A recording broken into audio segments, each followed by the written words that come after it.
OMG, guys, this was a very good episode of Star Trek Discovery. Season 3, Episode 1. That Hope Is You, Part 1. OMG, guys. If you want to hear my synopsis of this episode, please stay tuned.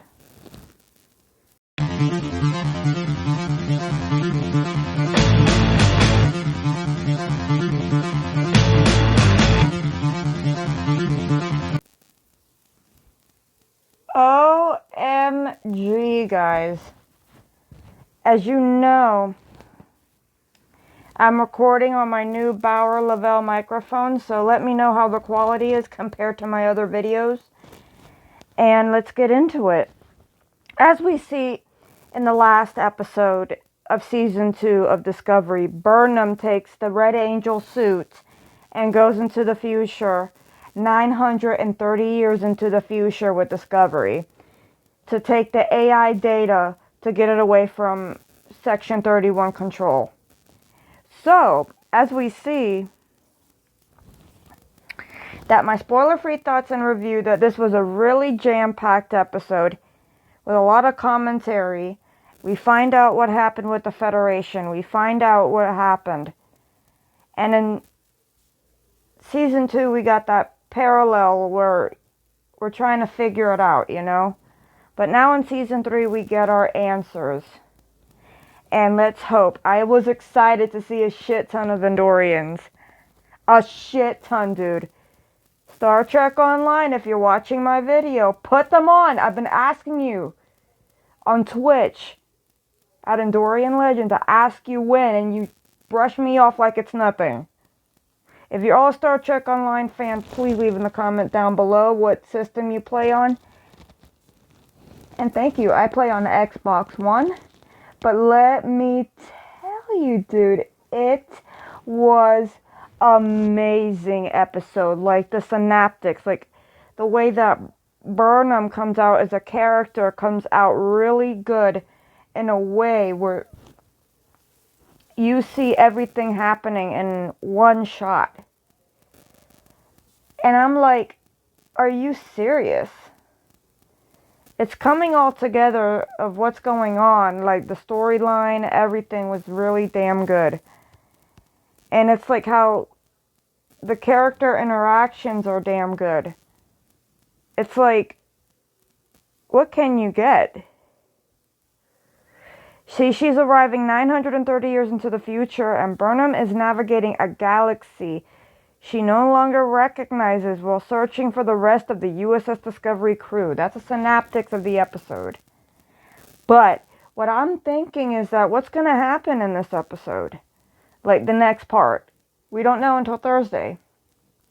But what I'm thinking is that when I'm seeing all this happen, like how the Orions and Andorians are together, and from what I know, if she builds back Starfleet, she's going to have to get one of the main founding members, the Andorians, to join back. Because the Andorians were Starfleet's bread and butter, to tell you the truth. They were like, what do you say? Like when Starfleet had trouble with wars and shit, they would call on their friends, the Andorians, because the Andorians would help them better their weapon systems, better themselves. Because the Andorians had the advanced weaponry in the Federation, and they still do. But from this episode, what I'm getting is that it's like a story within a story. It's like something that's synaptics that you would get in any other Star Trek opening series. That they're like, okay, let's see this and this and that. No. And there's true believers out there thinking this and that, and you don't know, you know, like, what are you gonna do? Like, what are you gonna do? Like, Burnham has this mindset, you know, and that's my spoiler-free thoughts and reviews. Right now, my spoiler-free thoughts of this episode, and the synaptics, and my own thoughts and twists, but let's get into the episode. So the episode starts out when Discovery comes into the future. They arrive. Not Discovery yet. Burnham doesn't know, Michael doesn't know where, but this Synaptics. I might forget the names, but I'm going to call the guy that was in the episode the communication liaison, because I don't know his name. But let's get into the episode. So Burnham crashes into Brooks. Remember the Star Trek short trek when the Discovery AI and Brooks meet and shit like that? Well, this is the same guy from that season 1 short trek. I forget the name of the short trek. So, Burnham comes in the Red Angel suit, and she's coming in a wormhole, and Brooks is trying to escape this guy. I don't know his name, so don't quote me on the name. Comes out and starts firing on him, saying, "Give me back my shit, give me back my shit, you son of a bitch." And I'm sorry for cursing. That's the first bad word I ever seen in season 3. Saying the SOB. Call him, say USOB, SOB, da-da-da-da-da. And Burnham crashes into him, and they crash on Terra Elysium. I think Terra Elysium or something. I'm not sure what planet. So they crash land on the planet, and they're fighting and shit. And Brooke is getting his ass kicked by Burnham.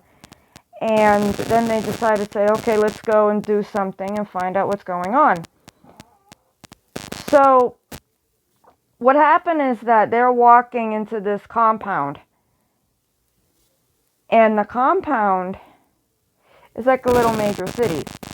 She finds out when they're talking, going into the place, that a burn happened. And there's no Federation anywhere. There's only like a few Federation Starfleet officers out there, and Starfleet's no longer there. And, we found out that Brooks has a cat. A little Himalayan tabby or whatever it is. And finds out about the ship and finds out a little bit about what happened in Starfleet. So, this is what happened. They go into the compound and they're scanning them. All these Andorians everywhere. Orions and shit. And it seems like the Andorians teamed up with the Orions after the fall of Starfleet. We don't know. But that's what we get in the episode. So they're walking by and the Andorian says, "You can't come through here, you can't come through here."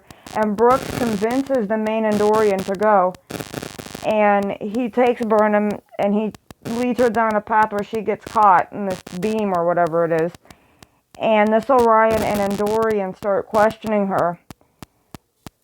And little to find out that Brooks robbed her, and they spit this gas into her face where it's like a truth serum gas, where she starts laughing and acting stupid and telling them like the truthful shit of knowledge and wisdom, of Vulcan knowledge and wisdom, which was very freaking funny. So then they find out that it was Brooks, right, doing this shit with technology and stuff like that. And I was like, really, dude, you think that, you're talking to them and you're like, what? Like the Andorians are teaming up with the Orion Syndicate, and it's very messed up. Because, number one, the Andorians don't even flavor Klingons, I don't think. Number two, I guess they had to do it because they were in danger or something like that. But, so, these two, and Orion and Andorian start running after them and shit, trying to find out where this ship is and shit, because they're beaming in and out, in and out, in and out, because Brooks wanted to get dilithium, these crystals, for his ship, and Burnham robbed them blind of all the crystals. And now they're becoming friends, both of them, because she finds out later on in the episode that Brooks believes in Starfleet. He's like one of those model Starfleet officers that you see. And now they went to the communications officer, who says there's no ships. I only get like 2 or 3 ships. And I'm thinking there's hope. Starfleet has hope. They're hoping. He's saying, I'm hoping. I never got somebody to commission me because I've been sitting in this office for 42 years, and now I have to sit in this office and wait for hope.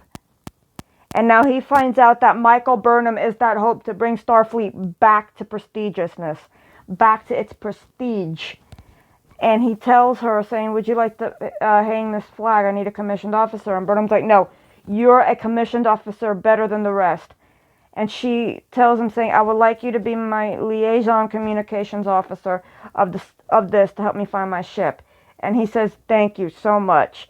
Because his father and his grandfather's father obviously were in Starfleet before the burn. And to find out that the burn happened, like, I think, like, Cosmos or something like that, got wrong and shit like that, and they caused, like, a cataclysmic collision or something, I'm not sure. I couldn't understand about the burn. There wasn't that much information on it, except the burn happened, and the Federation, boom, that was it. And now we found out that when they lowered the flag, we see 6 stars of the 6 founding member species. The Andorians, the Tellarites, Vulcans, what else? Andorians, Tellarites, Vulcans, Rigelian, and I forget the other 2 other founding members. I gotta think about that. Well, whatever. I don't know the 6 founding members, but I know the Andorians were number 1. The number 1 founding member besides the Vulcans. So it was Andorians and the Vulcans. But what I'm getting in this is that she talks to him saying, we got to find out. We're going to help. She wants to say that we're going to get Starfleet back. There's hope for Starfleet. Like, she wants to do this in her own way to help get Starfleet back. And now she's thinking, maybe with my ship, the Discovery, we could do this. And bring hope. Because she finds out that Brooks is a model Starfleet officer, even though he didn't go to the Starfleet Academy. So she has to think in her own way. Like, where's my ship? But he, the communication liaison man, who's been sitting there for 42 years, 40-something years, has been saying that, you know, we got to do this, we got to do that, you know, it might be a year, 1,000 years, we don't know. But now we're figuring out this season's going to be all about bringing Starfleet back. And how we're going to do that, we don't know. Because obviously you get all these players in place. And now you got Brooks, who is saving endangered species because he feels like it. And now without Starfleet there, these endangered species are going extinct because there's no one to enforce it, you know? And now we see that there's hope for Starfleet because now we get those players in place thinking, are we going to bring Starfleet back? And I'm thinking in my head, like, what is this? This is like something that's going on with Burnham, that she has to come together and find her crew and say, hey, let's bring back Starfleet. But we don't know until the next episode, which we got next episode, where we see, I think, Earth or something, and some people who are still hoping Starfleet will come back are still doing the Federation rules and regulations. It's like, what do you think? We don't know until the next episode, part 2. And right now, what I think in my head is, are we going to have that hope? I don't know. But Burnham is trying to think, I got to find my ship. She made friends with Brooks. And now, her and Brooks teamed up and were fighting these Andorians and shit. These member species. And I'm like, really?